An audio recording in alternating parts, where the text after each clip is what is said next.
Hello, Leeb Group viewers. Today is October 29th, and the year is 2009. So, stocks surged today. The Dow, Industrials, and the S&P were each up over 2%, or around 2%. The catalyst was a report that the U.S. economy grew at an annual rate of 3.5% in the third quarter. It was the first quarterly growth after 4 consecutive declines, and it may well mark the end of the worst economic downturn since at least World War II.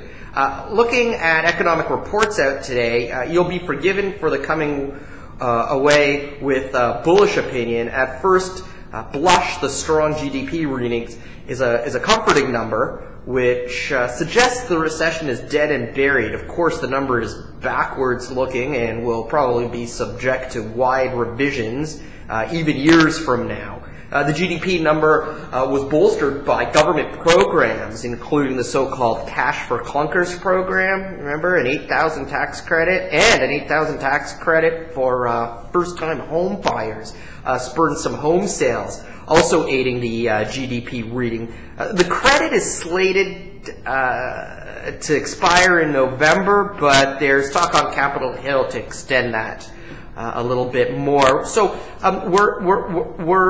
these were one-off incentives of dubious merit. The Cash for Clunkers program, for instance, likely merely served to bring sales forward rather than spurring real economic development. Moreover, buyers included anyone with a pulse, regardless of previous credit history.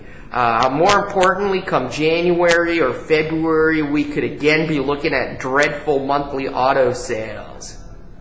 The big test for the stock market now is whether consumer spending, which accounts for some 70% of the U.S. economy, can mount a sustained improvement. Unfortunately, we have doubts.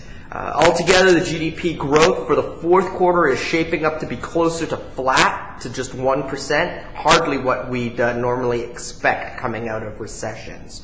So I want to thank you for stopping by, and again, please drop by tomorrow to watch our next video.